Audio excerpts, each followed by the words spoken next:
Can everybody hear me? Hello, welcome to Lehigh University Art Galleries.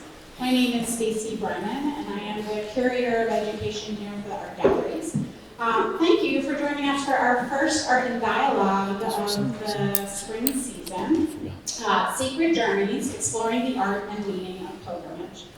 This event complements our amazing exhibition upstairs featuring the work of the art, architecture, and design faculty, including Anna Chuba's work. I hope that you'll take some time to view the work in person upstairs after our discussion today, and also come back often. The show will be up through May 23rd. We have tons of events that we hope you'll join us for, including hands-on workshops, more art and dialogue discussions, and lots of other exciting things, so stay tuned. Before we begin, a couple, basic business things. The restroom is located down here to the left. We also have an elevator if you would like to access that to get upstairs. And then I also wanted to invite you, if you're interested, to participate in a new survey that we are a part of. We are part of a national study of the social impact of museums on individuals and communities. So trying to study how museums can positively benefit individuals, but also communities at large. And so we're part of this national study and looking for participants to visit us 3 times over the course of the spring. This would be your first session, so you've already got one out of the way. And if you're interested, you can stop by the front desk. We already have a pre-punched card for you. You just have to sign your name to a form so that we know that you're participating. And then you're eligible to win all kinds of free swag, a free membership to the museum, which features exclusive events throughout the year, and also be part of a national study that will be really important to show how important museums and cultural spaces are for this type of dialogue and for bringing community together. So I hope you'll consider participating. Well, it's my pleasure to turn the mic over to Erica Holscher, who is the Associate Dean for Faculty and Staff for the College of Health, and also an affiliated faculty for the College of Health, and the Professor of Theater here at Lehigh University. Erica is going to introduce our wonderful colleagues here who are at the table. But thank you again for joining us, and if you have any questions at any time, don't hesitate to ask me. So thank you so much.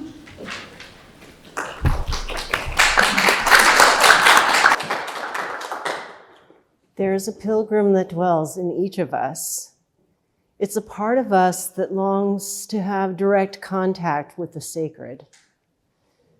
A pilgrimage is becoming more conscious about yourself and the world. It needs to bring about a change of mind, a shift in the soul. No change, no pilgrimage. A pilgrim is a wayfarer who travels to a shrine or a holy place to pay homage, to fulfill a vow or obligation, to do penance, to be rejuvenated spiritually, to feel the release of catharsis. If the journey you have chosen is indeed a pilgrimage, a soulful journey, it will be rigorous. There's a dark side to pilgrimage. When life has lost its meaning, a pilgrim will risk everything to get back in touch with life. They are looking for confirmation that the mystery of the sacred exists through the spirit-renewing ritual of the pilgrimage. I would like to ask each member of the panel to introduce themselves and to speak to the idea of pilgrimage from each of their perspectives. What longing calls the pilgrim to take this spiritual journey? I'm going to set the slides. I actually had myself third, so just a second here. Okay.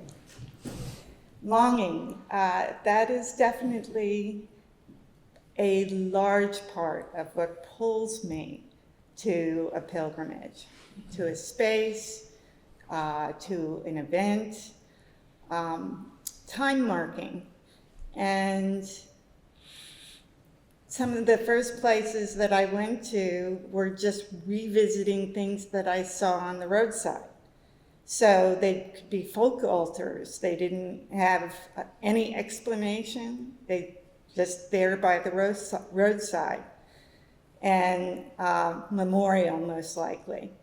And what I'm talking about today is the Camino de Santiago, and I don't know when I first heard of it. I may have read something about it, I may have heard it from another person, but the longing was instantly there.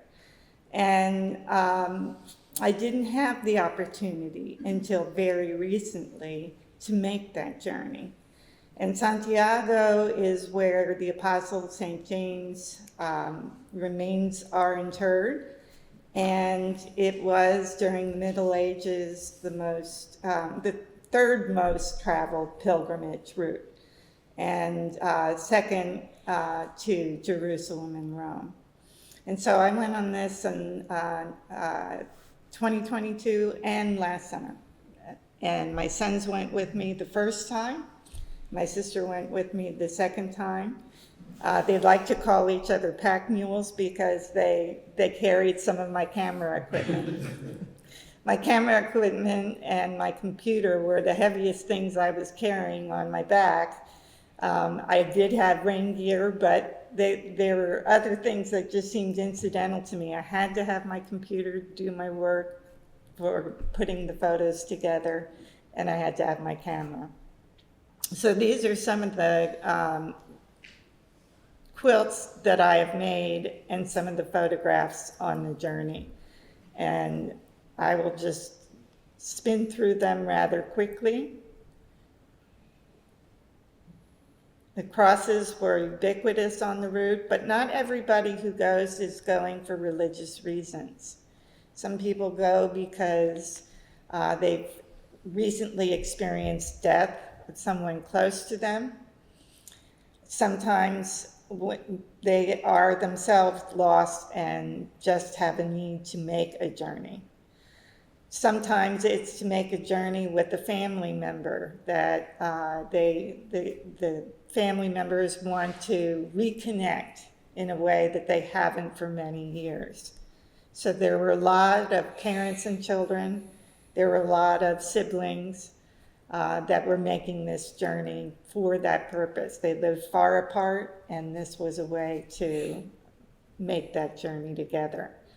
It did rain, it is hard, and there's nowhere to go for shelter in the rain except your poncho. These little green Post-its are prayers that people left at this church.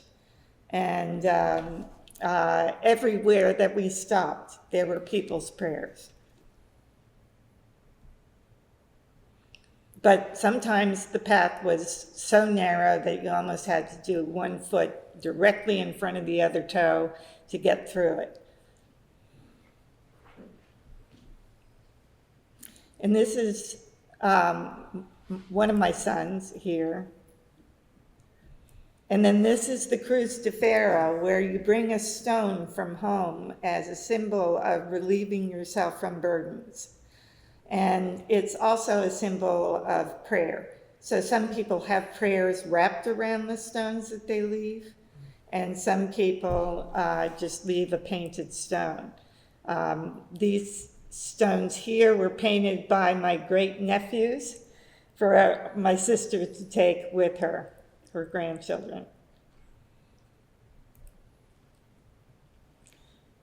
Most of the route is very rural. Some of it does go parallel to main roads, but most of it's very rural. And I'm going to pass the baton on to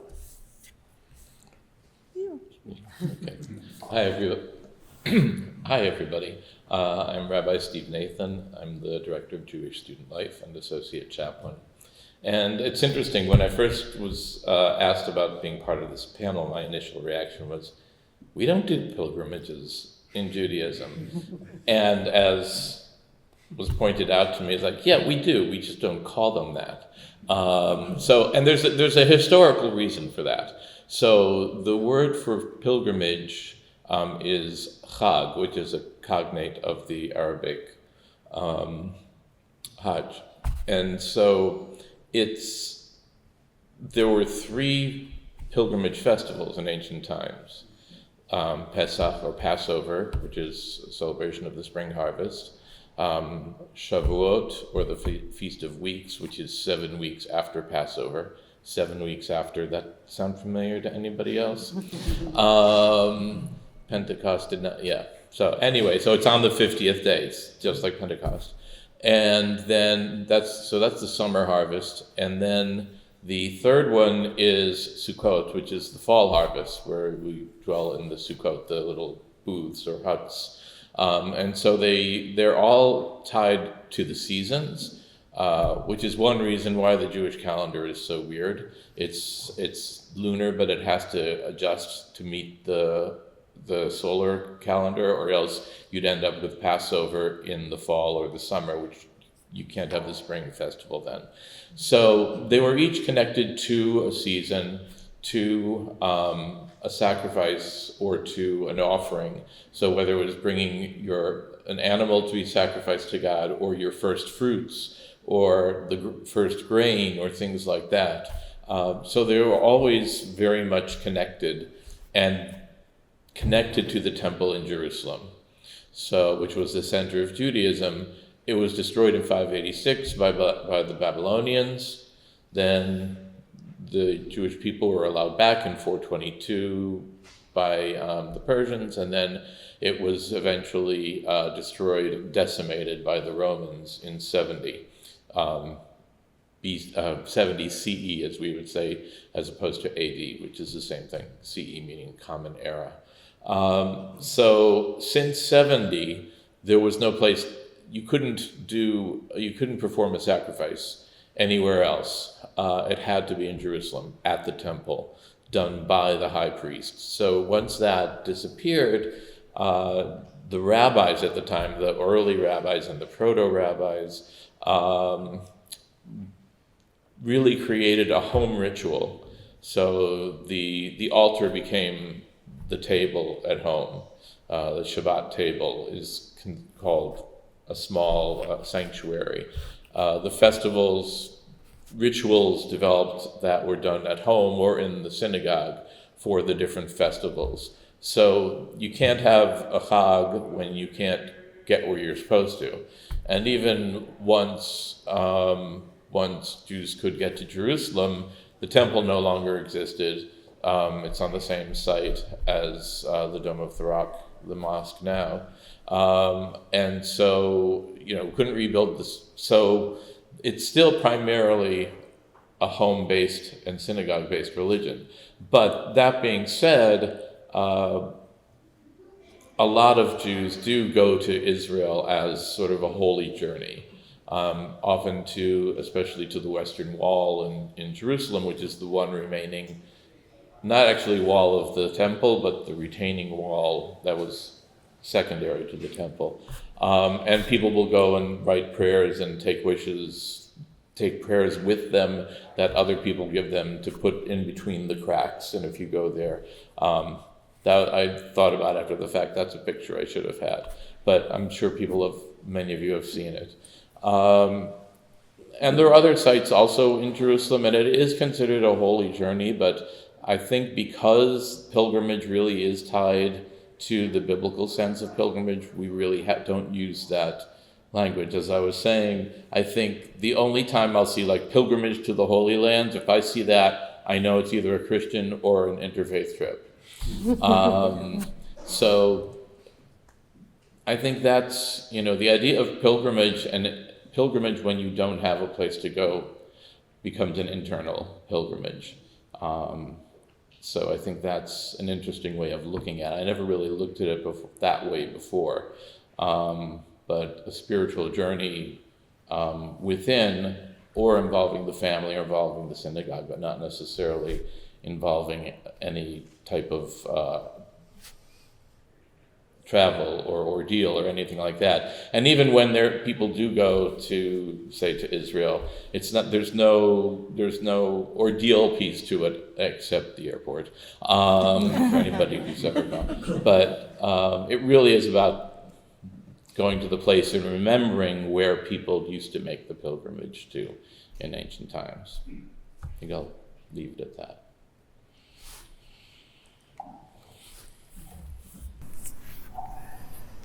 Good evening, everyone.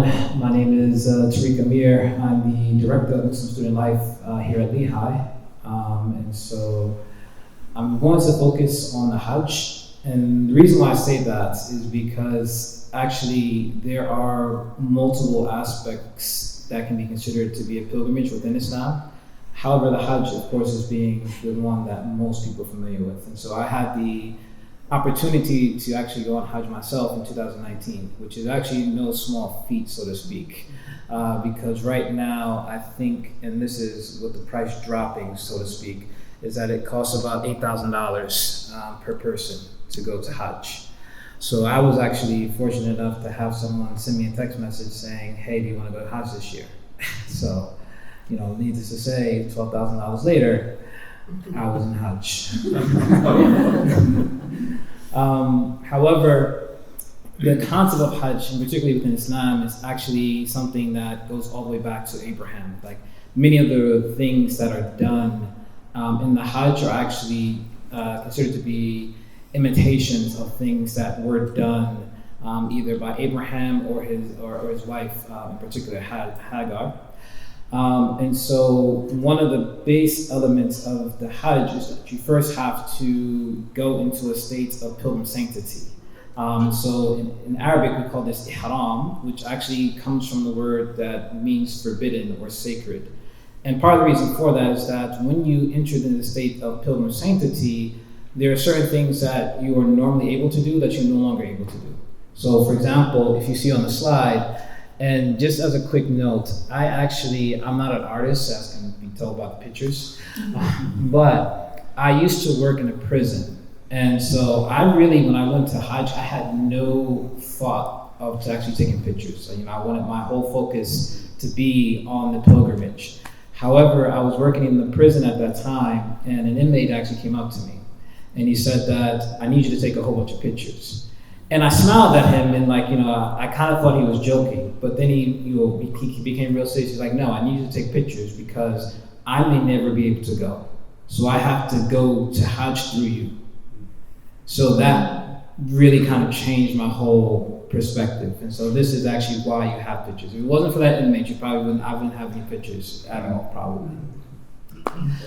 So the first picture, if we could just go back one slide. So when I said that you have to enter into a state of ihram, this garb that you see me wearing here is basically two wraparound garments. And part of the reason for that is because on Hajj, everyone is supposed to be essentially the same. So you're not allowed to wear anything on your head. You're not allowed to wear any type of encompassing clothes. So it's very simple. And everyone, particularly men, have the same dress. So that essentially from the king to the pauper, you're not going to be able to tell what a person's status is. And so part of the aspect of Hajj is this aspect of it being like the Day of Judgment, that this is going to be the way that we're all going to stand before God, where everyone is going to be on the same plane. And so this is part of the meaning of it. And the picture that you see here, this is a picture of the Kaaba. One of the things that I always like to kind of clarify, because some people, they are familiar with the term of the house of God that Muslims use for the Kaaba. One of the things that a lot of Muslims like to clarify is that we don't believe that God lives in that house. So we don't believe that God lives there. So when we say that is the house of God, we say that every building that is built with the purpose of worshiping God, and we call that the house of God. The Kaaba is considered to be the main house of God that was actually said to be built by Abraham and his son. And so this is a representation of that. And actually, if you can see the gold that's around it, that actually is gold thread that is weaved around the Kaaba, and it has different sayings. So some of it are verses of the Quran, some of it are the different names and attributes of God. So the Kaaba itself is decorated. And so when we were discussing about this event tonight, I was mentioning that in Islam, usually you don't have picture representation in terms of animate objects. However, calligraphy and architecture have become very, very big. And so this is why you see this Arabic calligraphy. Not to go too long, so in this next slide, this is one of the places that you go. And so I was mentioning in our pre-planning, this is actually a camp that's called Mina. And one of the concepts came out is like, the difficulties that you may face while going on Hajj. And I was telling people that, well, the way that the Saudi Arabia government has it is that you cannot go on a Hajj unless you're with a group. So you have a group organizer that is, helping to arrange your flight, your hotel, and so on and so forth. So like the concept was like, oh, well, everything's taken care of for you. And it's like, yeah, but it's not that simple per se. So if you look at this camp at Mina, every camp tent looks exactly the same. And this is only a small portion, this is a huge area. So I literally had a group member of mine, he got lost for like 2-3 hours. Just trying to find, our tent. I was not taking any chances, I just stayed with my group. So, but if we go to the next one, this is actually a picture of the inside of the camp.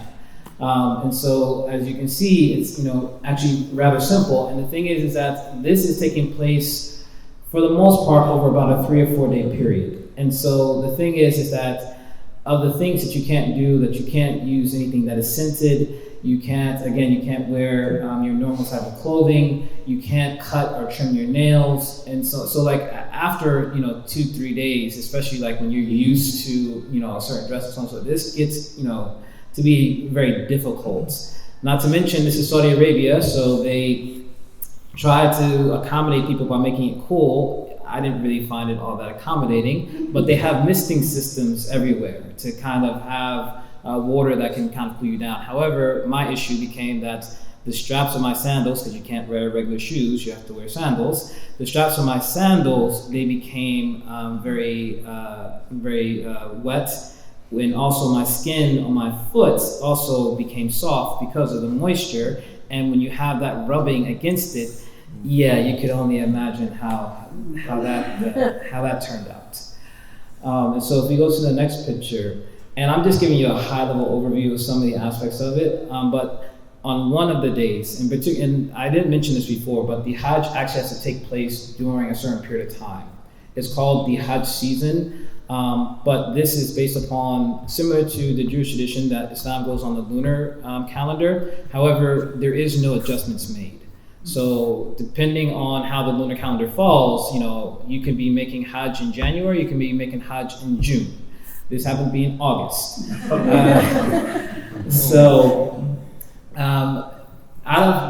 the 9th of the Islamic calendar month of Dhul Hijjah, which is the primary month of the Hajj, one of the main things that you have to do is go to this area called Arafah.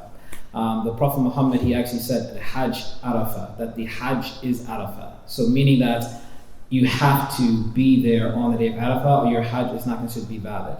And so the general concept here is that this is the time when you are going to be making a lot of supplications, you're going to be seeking forgiveness, you're going to be asking for whatever prayers that you have or your friends and family have, and so on and so forth.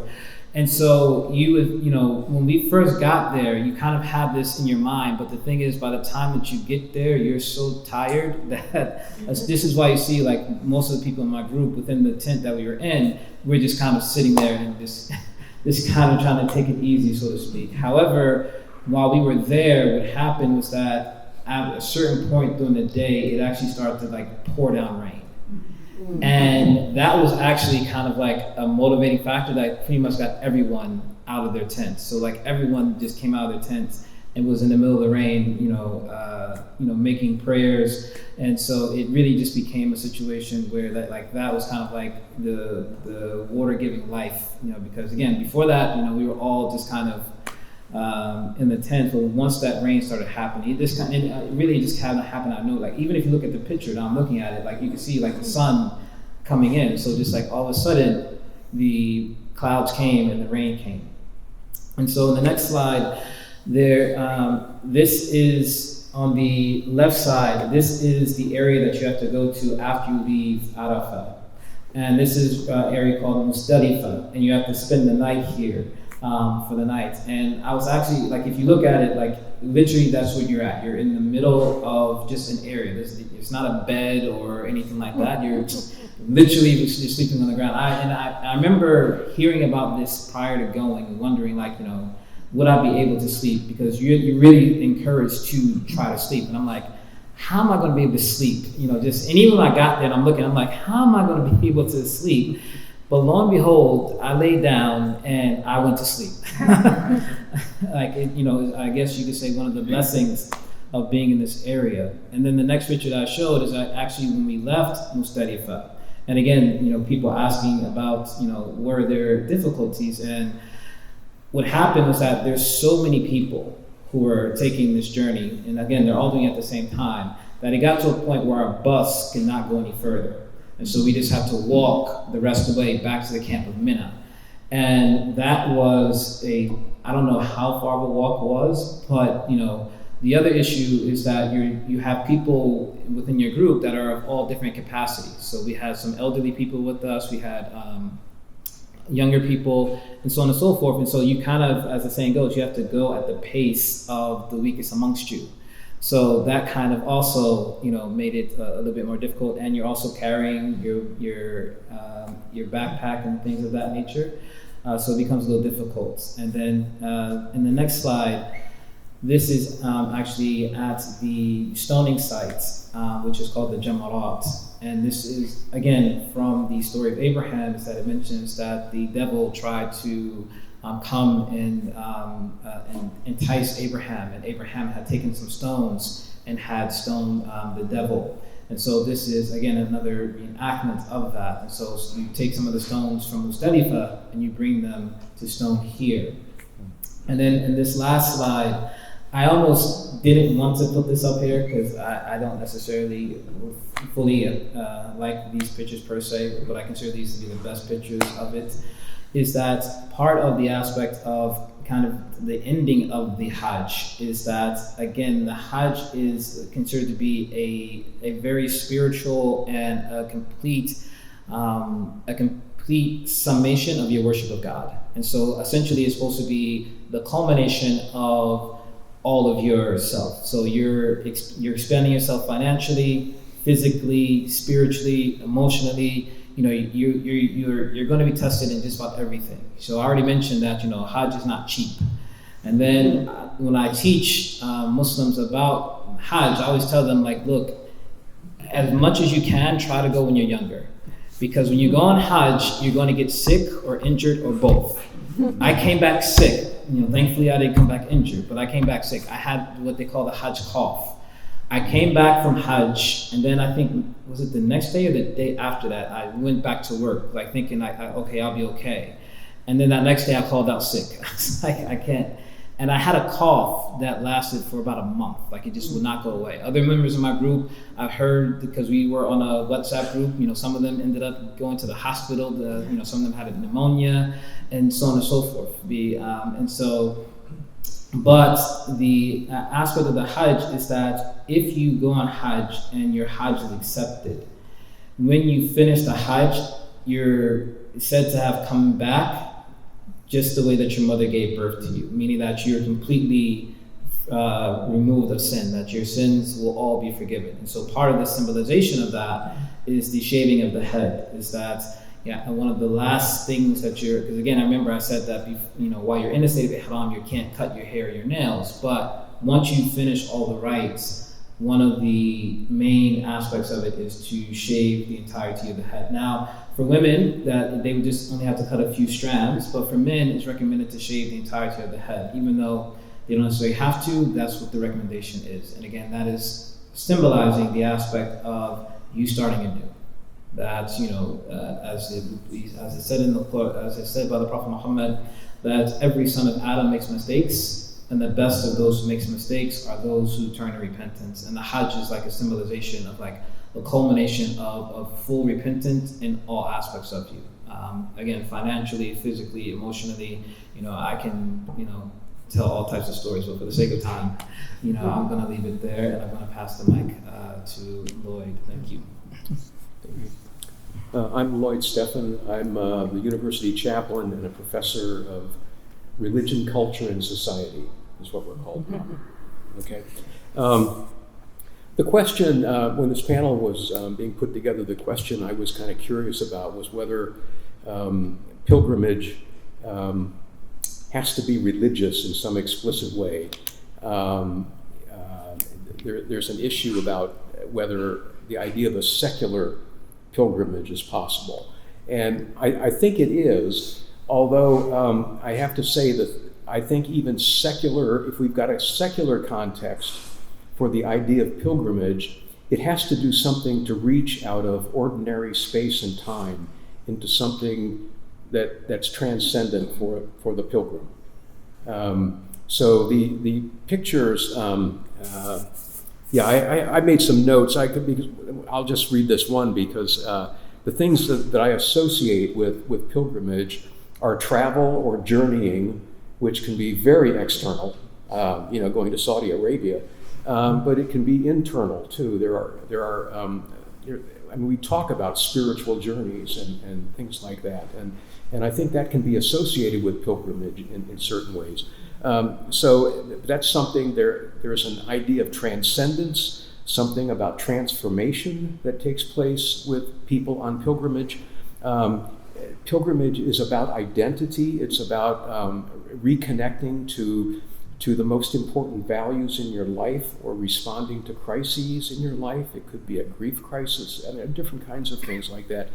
And I think it has a spiritual aspect, even if it's not explicitly religious, like the Hajj is Islam.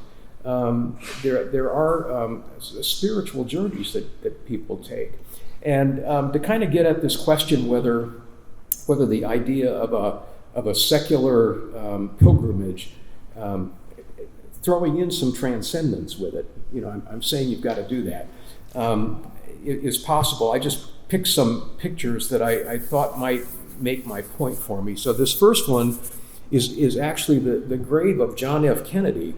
And the reason I use this is that it's been 62 years since he died. And this is still one of the top tourist sites in Washington, D.C. It is estimated that 150 million people have gone to visit John F. Kennedy's grave. Well, Jackie's there now, and Bobby's there, and Ted, but there it is, and this is not a secular picture you're looking at. We have an eternal flame up there. That's very much a transcending notion that's being played out in the symbols of the grave there. But the number of people who have attended that who have gone to Washington to see this, I just find that astounding. That Chester Arthur's grave doesn't do anything like that. So what's that about? And again, it's tied up with an enormously difficult moment in our national life. I mean, it was a shocking thing when President Kennedy was killed, and there are all kinds of connections that people still make to that. These are not all people in their 70s and 80s going to visit this. Young people go visit this grave too. So there's some kind of sense of longing, in illo tempore, for a time, a Camelot. There's this, we've got the eternal flame, and we've got Camelot. We've got these mythic associations with this person there. So it's a secular place, clearly, but it's also playing around with the whole idea of pilgrimage and ritual. So that was one of the examples. We'll have to see what the next picture is. Well, this is a story I'm actually going to tell you. Highgate Cemetery in London. I wanted to go there. I had my son with me. I'd been there for a conference. I wanted to go there. George Eliot's buried there. It's a big deal for famous people, and I wanted to go to Highgate. And when I found George Eliot's, I was getting to her grave. Karl Marx's grave is catty-corner to it. It's like, 20 yards away from it. And what happened there was that there was a line of people. They were Asians. They had been brought by a bus. They were standing in front of Karl Marx's tomb in a row in very pietistic, I don't remember quite if their hands were pressed, but they all started singing the Internationale there. And I thought, this is religion. You know, this may be Karl Marx, and this may be tied up with those atheist communists and all that stuff. But this is religion. This is a ritual. These are people. These were native Asians. These weren't just Londoners who came there. I think there was a bus out front of the cemetery. And so there's Karl. This is not. I took a picture, and I've shown it in my classes, but I didn't have time to find it. But I have a picture of all of these folks standing in front of this, and they're singing this, you know, the refrain of international communism, and these were people clearly on pilgrimage, and it wouldn't, you know, if you asked anybody and said, "Are you doing something religious?" Of course they would have said no. But I'm a religion scholar, and they were doing something religious, you know. So you got to trust me on that. So, all right, this is the Bodhi tree. This is in Bodh Gaya, India, and this is not the original tree that the Buddha was sitting, Siddhartha Gautama was sitting under when he achieved enlightenment.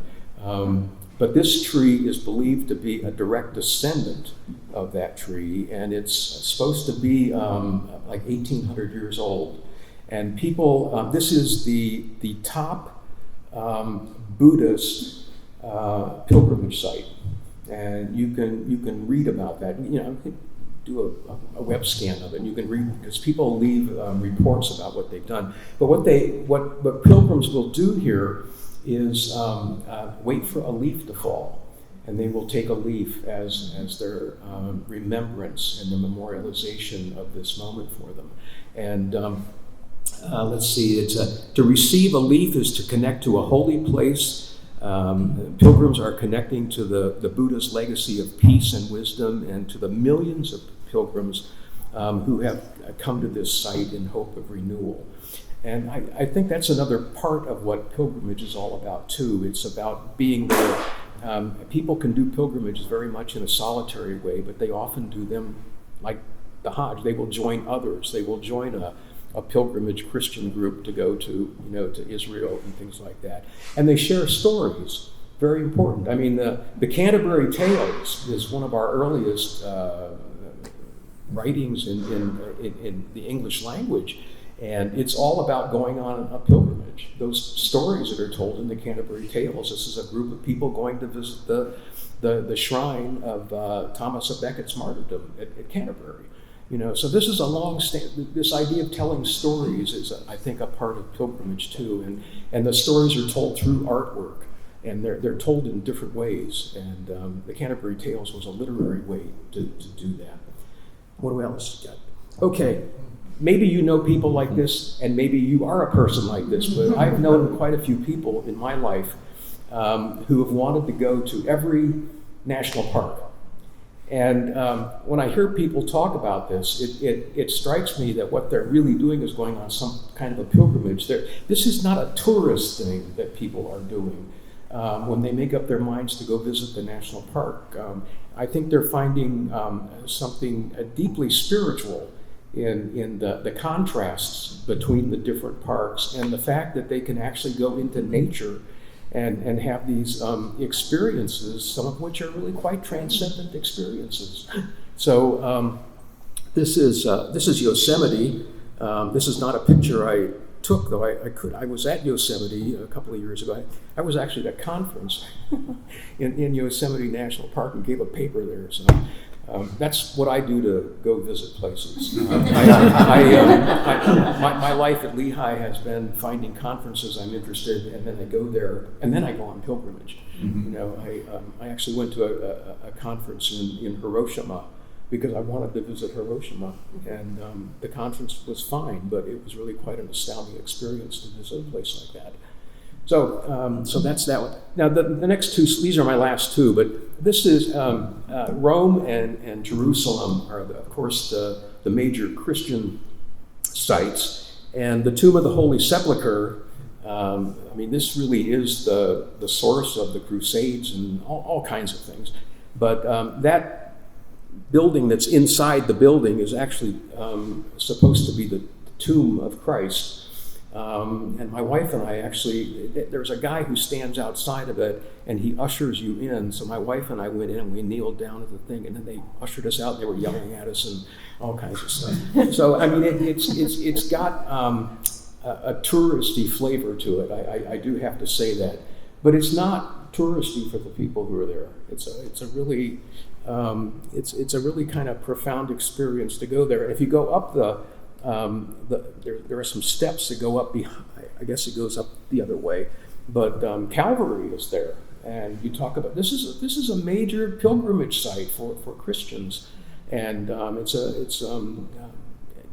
are lots of things in that church that are really quite fascinating.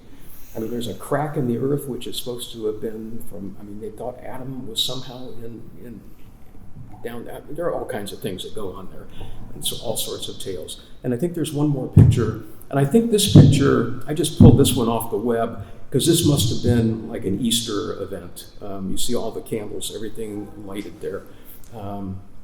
But this is the tomb where Christ is said to arise. Now, did they know that? I mean, there's a garden tomb in Jerusalem that some people say is the original tomb and all that. And we don't know, but the thing is that scholars will tell you, even though we do not know for certain that this has anything to do with Jesus of Nazareth, the fact that pilgrims have gone there, and they've gone there over the centuries, is a kind of evidence that this site was special and sacred to Christians. So there may be actually some more historical reality to the events that are said to have taken place here than we would ordinarily know. But again, going to visit a place like that for Christians takes them out of ordinary time, and it takes them into a sacred space, and I think that's what pilgrimage is designed to do. And even though this is an explicitly religious one, I think people have that experience going to Yosemite or looking at the ocean. People have sort of nature mystical experiences and things like that, and I think they seek renewal through things like that. So.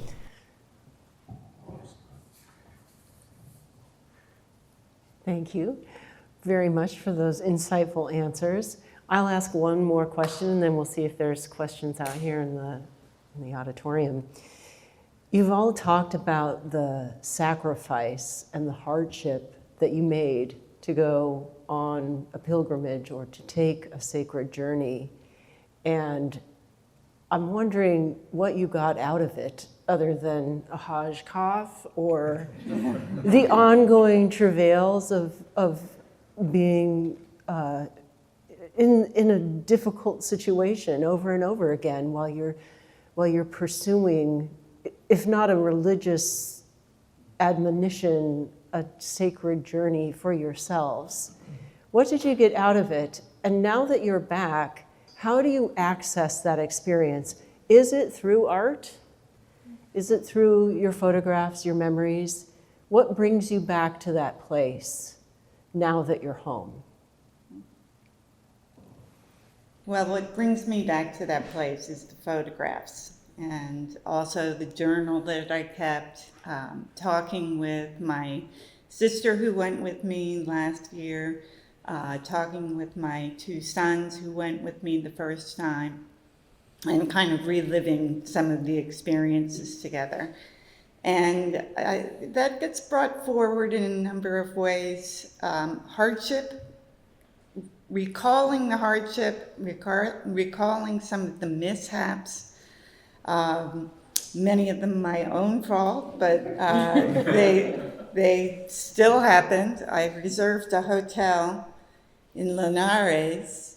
There are 2 Linares in Spain. Oh, no. And I reserved the wrong one. So we arrive in this small town that has no hotels and asked more than one person, because I was unwilling to believe the first answer. More than one person, where is this hotel? And of course it didn't exist. And The kindness of strangers is so remarkable. We had a family that came out of a hostel with our luggage because the taxi driver didn't know where to bring the luggage, the porter.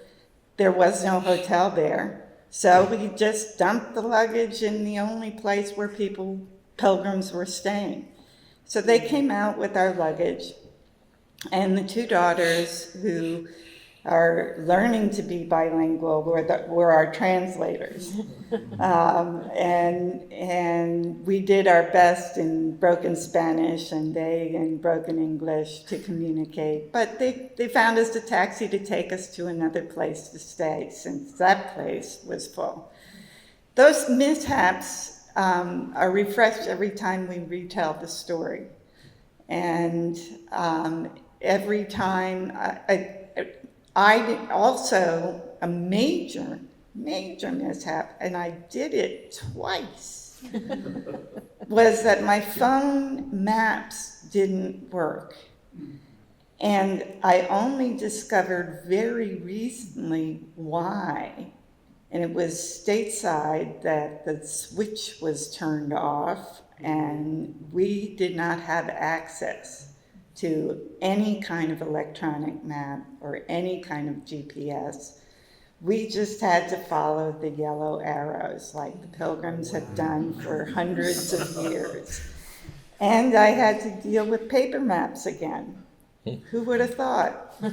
And paper maps were useful sometimes, but most of the times it was the yellow arrows. So I relived those stories through the art that I make, and I photographed. I make those photographs into a montage of the experience, and then I quilt. And quilting is deeply meditative. And so for every stitch, I'm walking on that trail again. And every mistake I make in quilting, I'm walking that trail again. So that's part of how it gets brought home. I think the other is that you become less materialistic. When you live for a month with only 5 changes of clothes, coming home from that is like, what do I need this closet for? And coming home from that experience of washing laundry every day, and that had to be the end of the day. And so exhausted from 17 miles, and I still have to wash out my clothing. And then I still have to download all those photographs, and I have to back them up. And write in the journal and try to make some time to eat as well. So the days were over so quickly because there wasn't a TV to watch at the end of a day. There weren't hours to stay up. It was just sheer exhaustion created a natural rhythm of when you wake up, when you go to sleep. And some of that has stayed with me. I'm still up at 3 and 4 in the morning and still go to sleep at 8 o'clock at night. And just that's how my clock got changed. Mm-hmm. And then there are some trivial symbolic things I was thinking of as I was sitting here. I thought, well, while I was training, I used to wear high heels. And while I was training, I was afraid to wear those high heels because I didn't want to injure myself and not be able to go on Cousineau. That has stayed with me. The high heels are long gone. I still want to do Cousineau again. I don't want to trip over my shoes, which I did more than once on this Lehigh campus. Broke my heel the first day I was here. And that may seem like a trivial thing, but it's a little symbolic thing of how things shift as a result of making the effort to go on pilgrimage.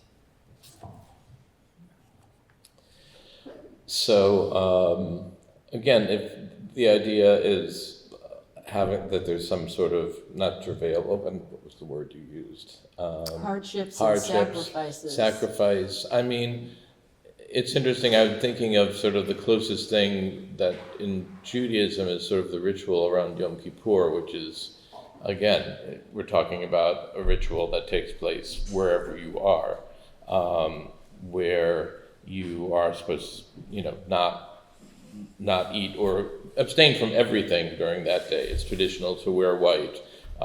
It's, in some ways it's similar to what's required when you're on Hajj. But this idea of it is an inner journey, but you are supposed to afflict your soul is the word that's used in the Torah and in the biblical text. So there is that sense in terms of on an internal spiritual journey that there is that kind of suffering. But and certainly when I'm thinking about times when I have gone to Israel, and the one that comes to mind is climbing Masada, the mountain with the fortress at the top, which is has a lot of history to it, although archaeologists are now finding out that a lot of that history is wrong.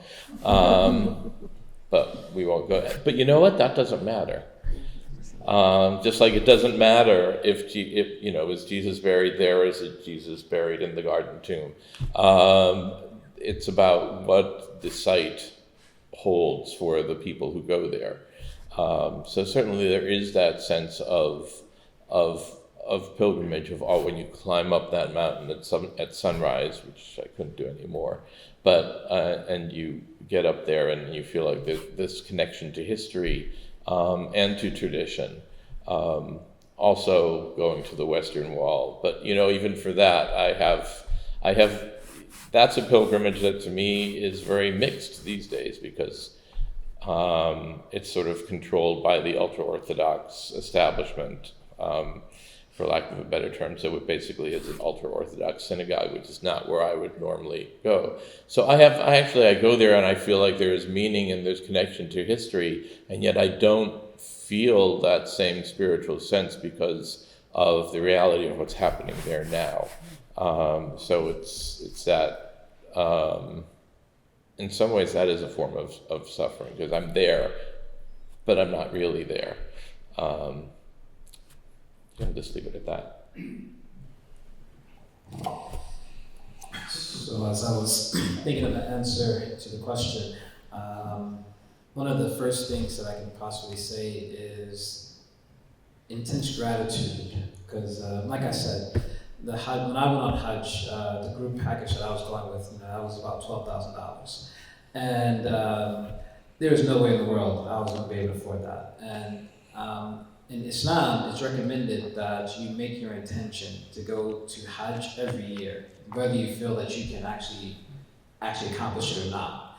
Because what's considered to be the basis is that the only people that go on Hajj are people that God invites, and hence the aspect of it being God's house. So you make the intention, and then God will take care of the details, so to speak. And so, like I said, it just so happened to be I was literally sitting in my car, because in the prison you cannot have a cell phone. So I went to my car for whatever reason and looked at my phone, and I got this message. And again, it said, have you been on Hajj? And I said, no. And it said, do you want to go this year?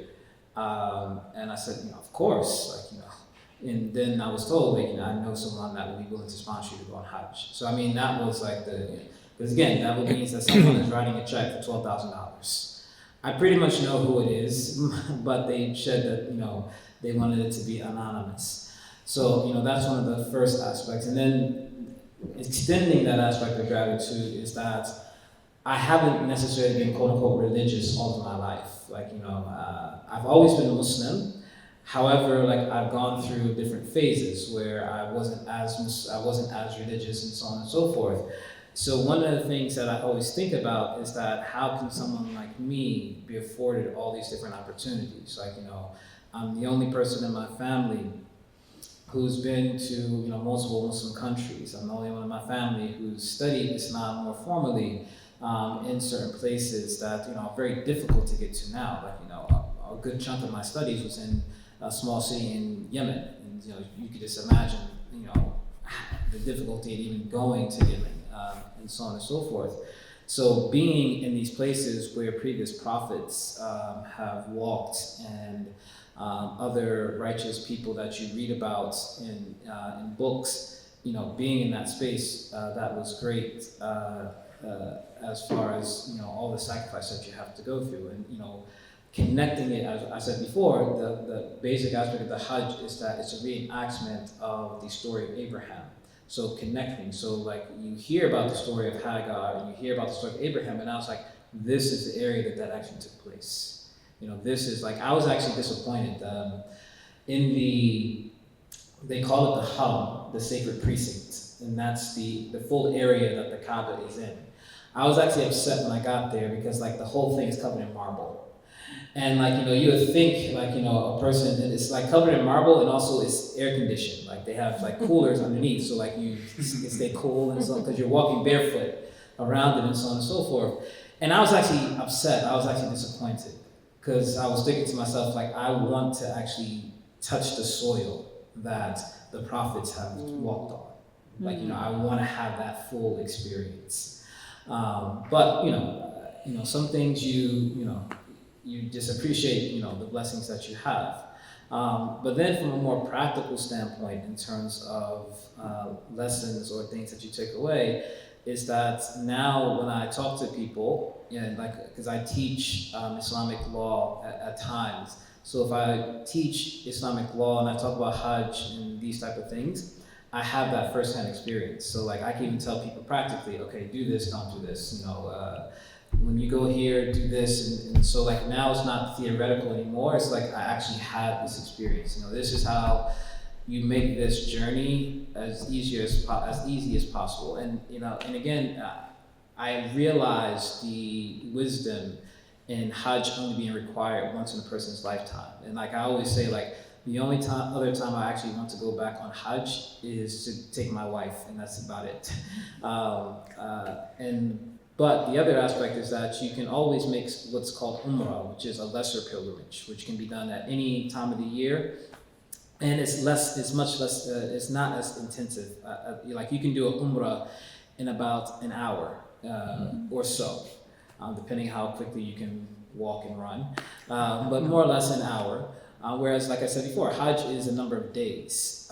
And so, like I said, I only intend to, and actually many scholars actually recommend that as well.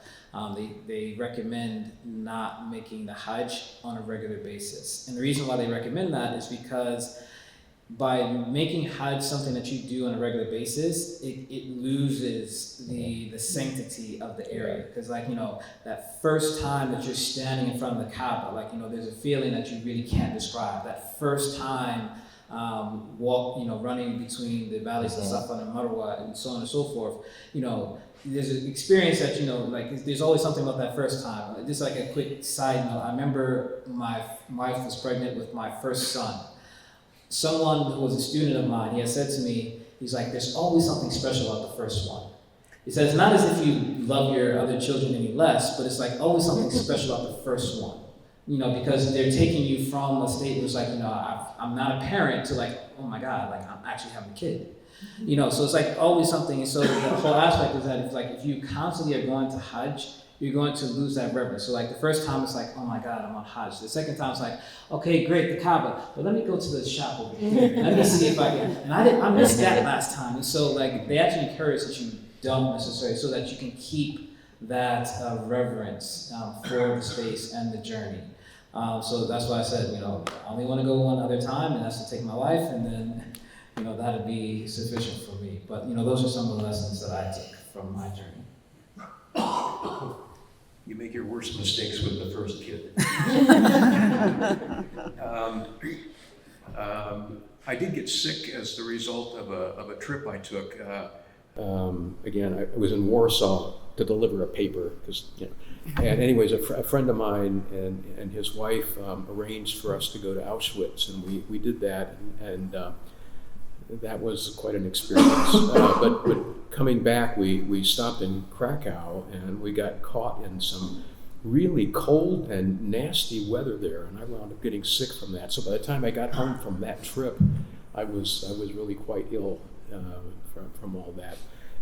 To answer your question about the artwork and stuff, when I've gone on trips, this may sound a little American or something, but souvenirs, I get things that I can take back that remind me of where I've been. And I was just sitting here thinking that I've got these exquisite paper cutouts of Mencius and Confucius that I framed, that I brought back from China. I've got these cheap little bowls. They cost about $2 a piece, and I have 4 of them that I got in Kyoto.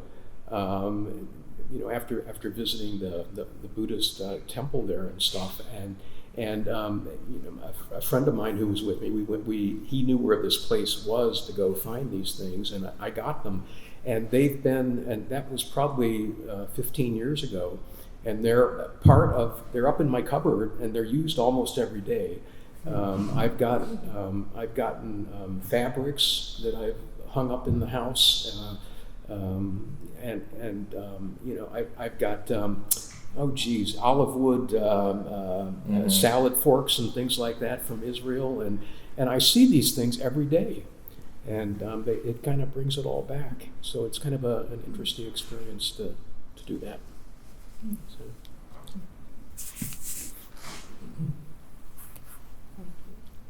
Are there questions in the room for the panelists? I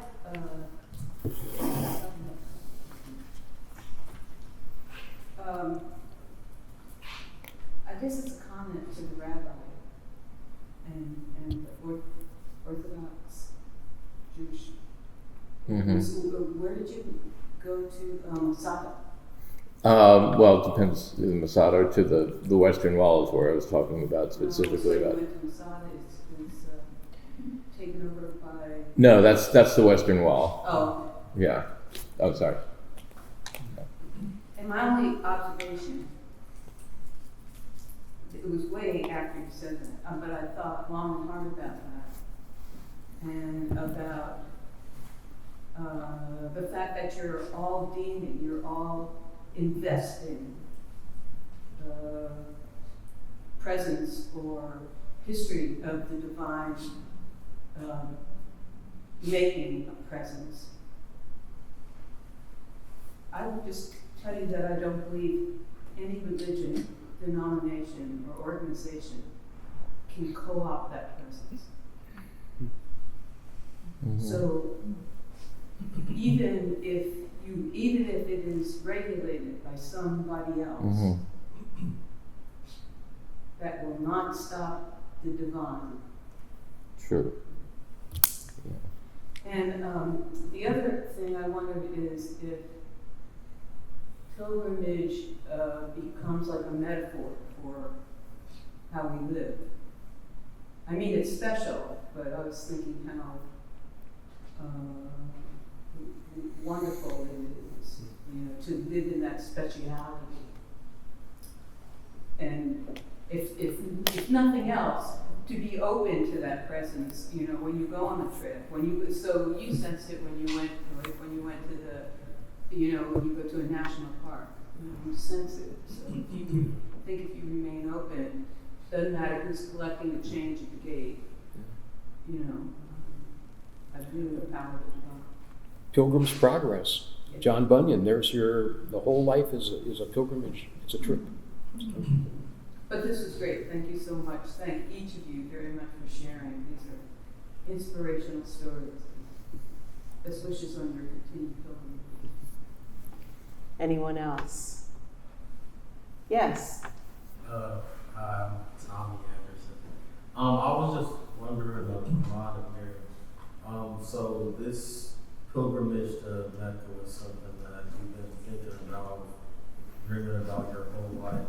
And what were the noticeable changes you felt within, and kind of noticed even now, 6 years later, from before, what it was something that you were always thinking about, you wanted to do, and really felt stronger going down with it as they do after kind of reborn have been.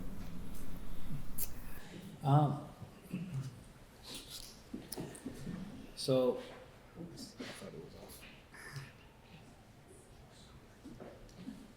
can everyone hear me? There we go. So I would probably say, because actually that was not my first time possibly getting a chance to go to Hajj. Actually, approximately 3 years prior to that, someone had also, the same person that actually asked me about going to Hajj, and it just so happened I was working at a company and I just could not get the time off to go. So that was that was a very sad moment. So really, the aspect of being able to go, again, probably the greatest thing I could say is just gratitude. Just because, again, someone thinking enough of me, and ultimately, me being Muslim and believing that everything that happens is only the plan of God, saying that, God would grant me this. Someone, he would have one of, his servants think to offer me $12,000, no strings attached, for me to complete one of the pillars of the religion. And, having that opportunity. And then again, I was working in a prison at that time as well. And so, coupled with that aspect of I had an event last night, and I was mentioning, I knew people when I was working in the prison who's been in prison longer than I've been alive. There's one inmate I just looked up just to remind myself of how long he's been there. He's been in prison since 1970. Thinking that he is very possibly going to die in prison, and I'm getting all these opportunities. And so this aspect of Koyo, how can I really show my gratitude, for all these blessings? And then not only that, but again, one of the biggest aspects of the pilgrimage is, for example, on the day of Arafat, making supplications to God. And at that particular time, I was going through a difficult situation with a relative of mine, and the outcome looked bleak. The ultimate result that we wanted didn't seem like it was necessarily going to be the ultimate outcome. And lo and behold, shortly after I came back, I found out that outcome that we wanted, actually, it was even better than what we wanted. And so that was the prayer that I was making. So it's just, again, this aspect of in the Quran, there's a chapter, should I say, where there's a certain verse that's repeated almost every other verse, where it says, I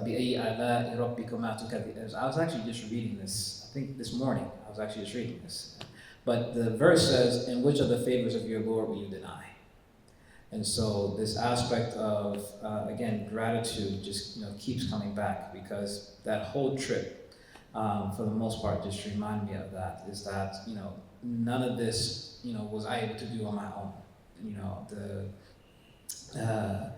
Even my becoming quote unquote religious, that wasn't really kind of something planned. I became quote unquote religious in college, and what happened was that I met certain individuals that really left a lasting impression upon me. And I always kind of say, again, there's a saying in Islam that says that, if you take one step towards God, God will come running towards you. I always kind of jokingly say, I didn't even I tripped. And God just grabs me. If you, I give you a quick story, and I don't want to take up everyone's time. I remember when I was a freshman in college, I had, he ends up being one of my closest friends, but he was the first Muslim that I met on campus. He invited me to the Muslim Student Association meeting when I was a freshman. I remember, and I tell people this story all the time, I went to the meeting, but I didn't go in. I went to the meeting and I stood at the edge of the door to look in so that I could see them and they couldn't see me. And I looked in and I heard them speaking for a little bit, and then I was just kind of yeah, this is not for me.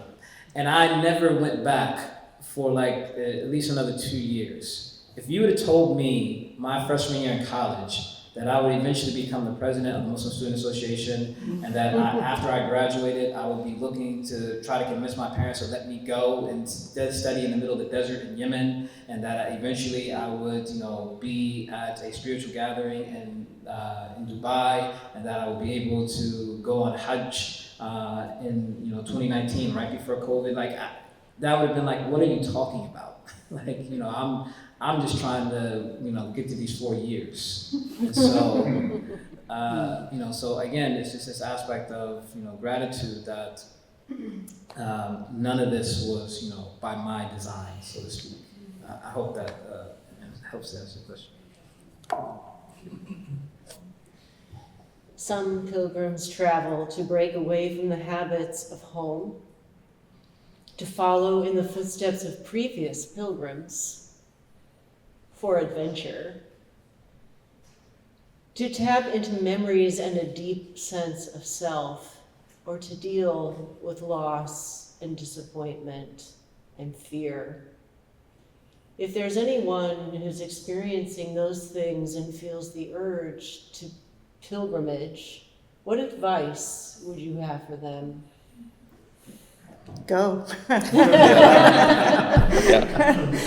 That would be the real advice. But also, I also have to summarize my experience with the word gratitude. There's a lot of privilege involved in making a pilgrimage that's costly. And not everyone can do that. And so I was very aware of that, that this was an opportunity of a lifetime. I received funding from Lehigh to be able to go on my first trip, and funding from Lehigh on my second trip. And I'm deeply grateful that I had that support to go, but also from my family, who I was leaving behind for a month. So they're the people that you leave behind, the responsibilities, the ways in which you build a world for yourself that you're leaving behind. And for something that could be considered deeply selfish, but worth it. And for all the hardship entailed in trying to get there, and then once there, for all the things that went amiss. Just an incredible experience, one that I'll repeat again. I don't know when, but I will.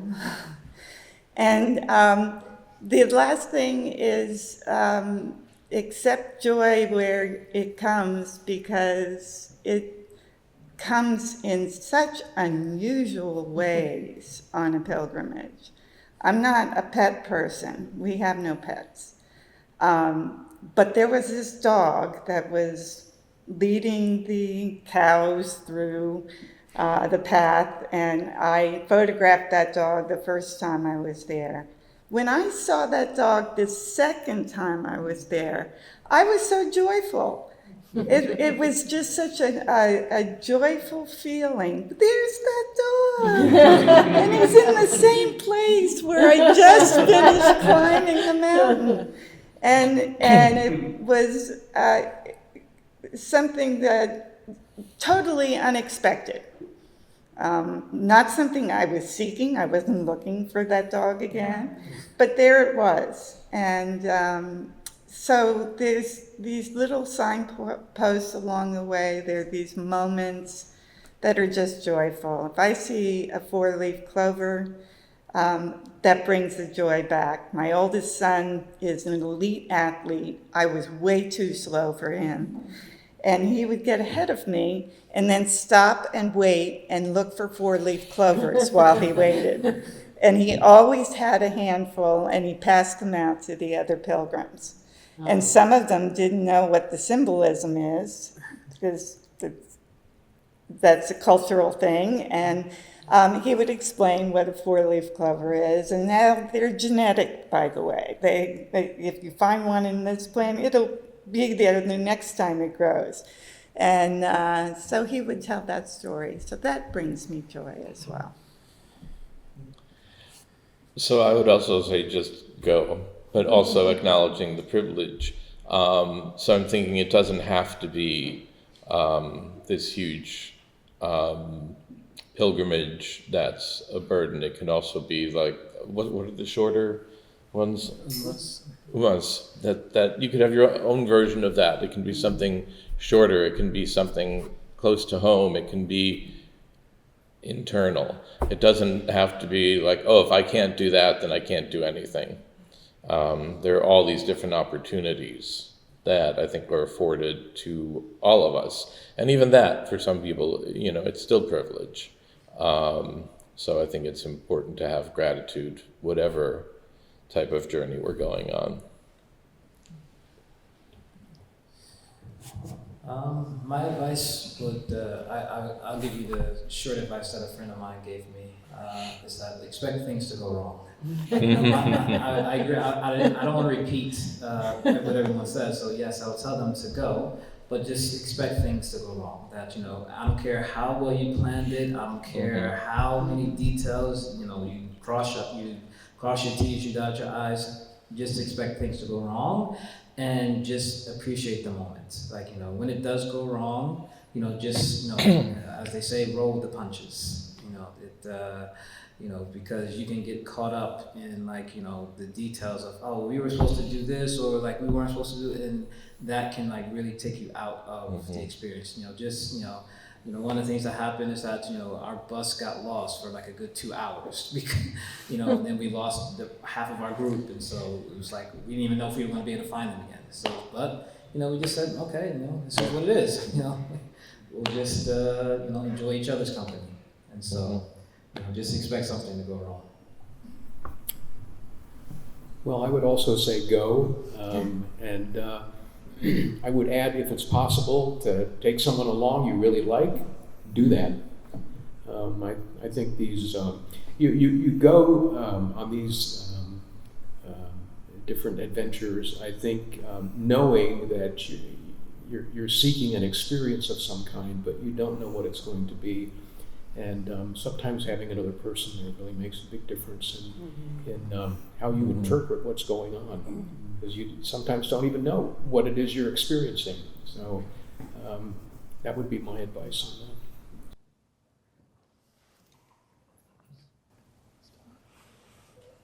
A quick last question. I know you all want to go on your pilgrimages that you've already done. You want to repeat them again. But where else are you going? If it's a physical place or an internal place, what's calling you next? Palais Ideal. A postman started to build it and put his whole life into building this place in France. And it's architecture that doesn't have an interior. He just built and built and built, and it became structurally that large.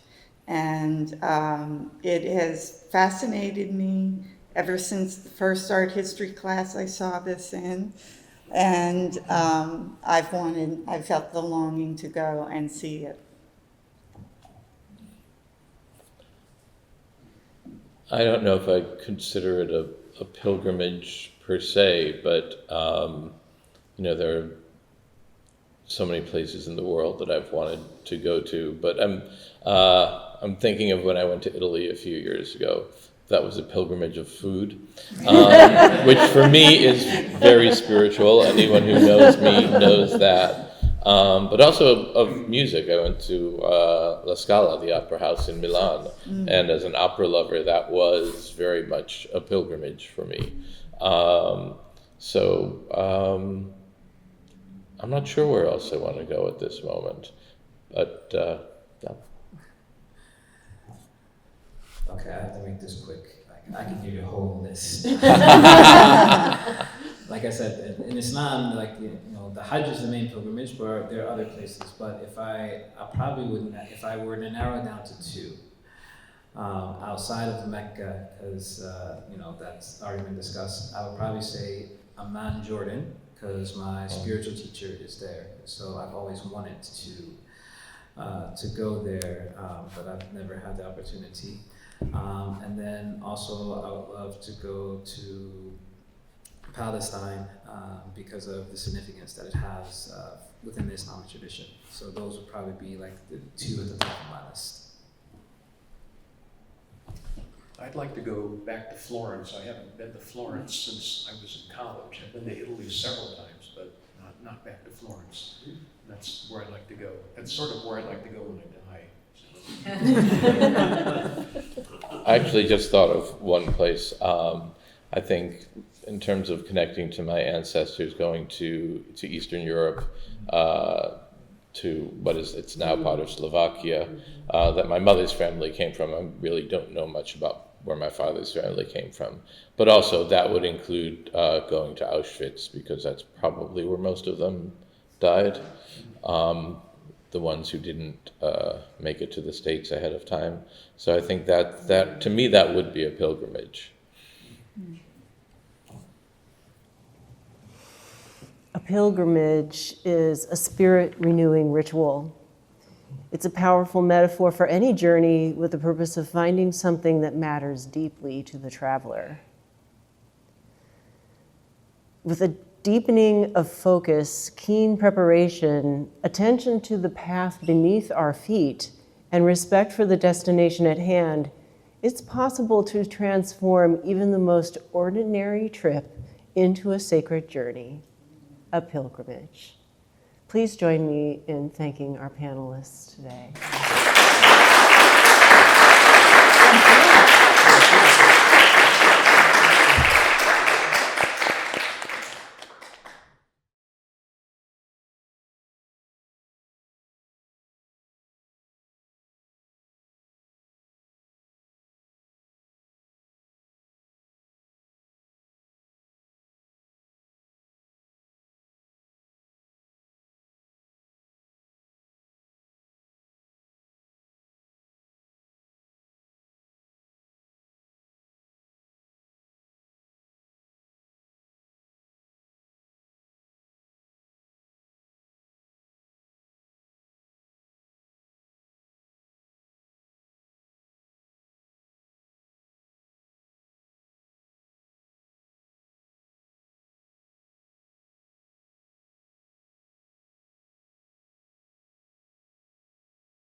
as I was thinking of the answer to the question, one of the first things that I can possibly say is intense gratitude. Because, like I said, when I went on Hajj, the group package that I was going with, that was about $12,000, and there was no way in the world I was going to be able to afford that. And in Islam, it's recommended that you make your intention to go to Hajj every year, whether you feel that you can actually accomplish it or not.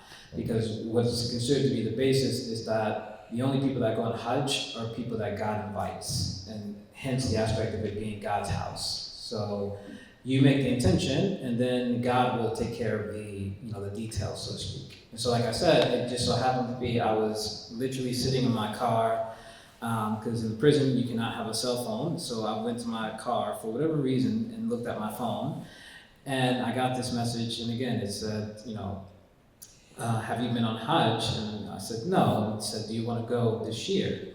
And I said, of course, And then I was told, I know someone that would be willing to sponsor you to go on Hajj. So, that was because again, that would mean that someone is writing a check for $12,000.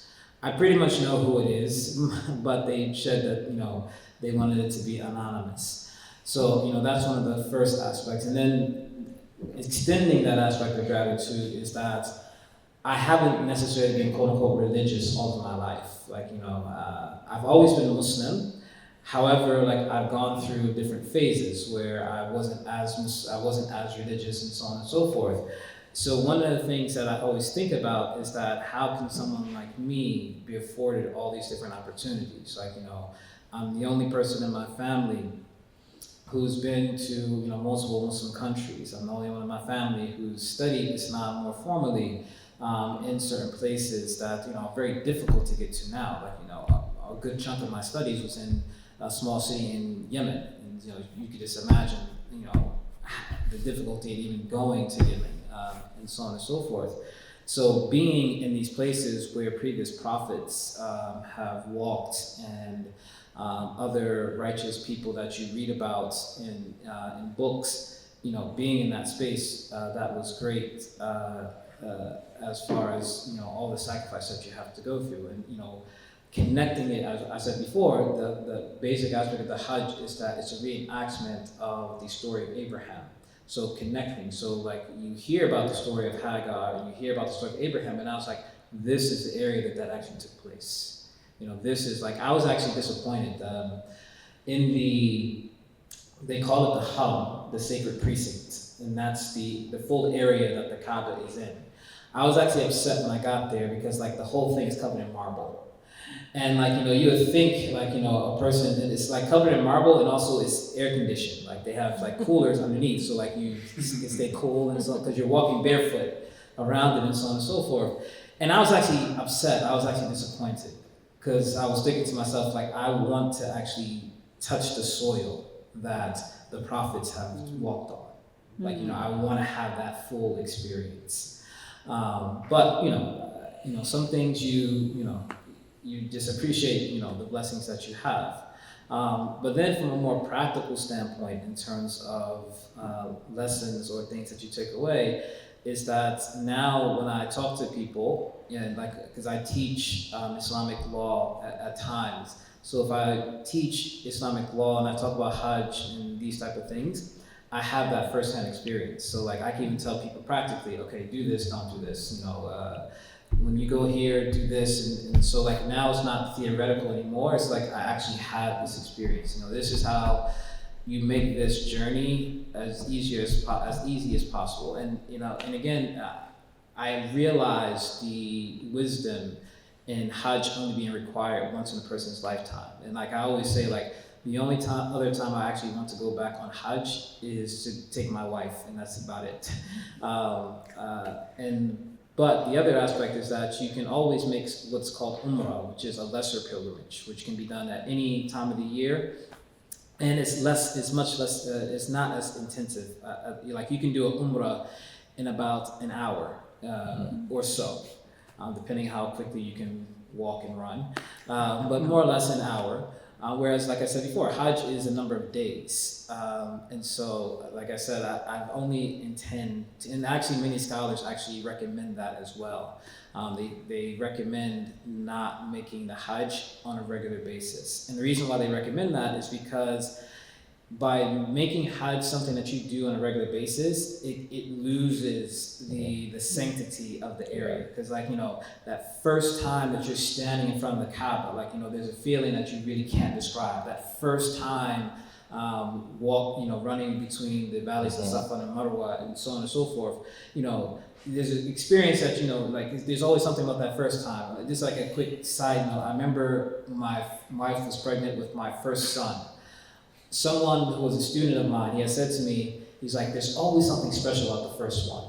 He says, not as if you love your other children any less, but it's like always something special about the first one.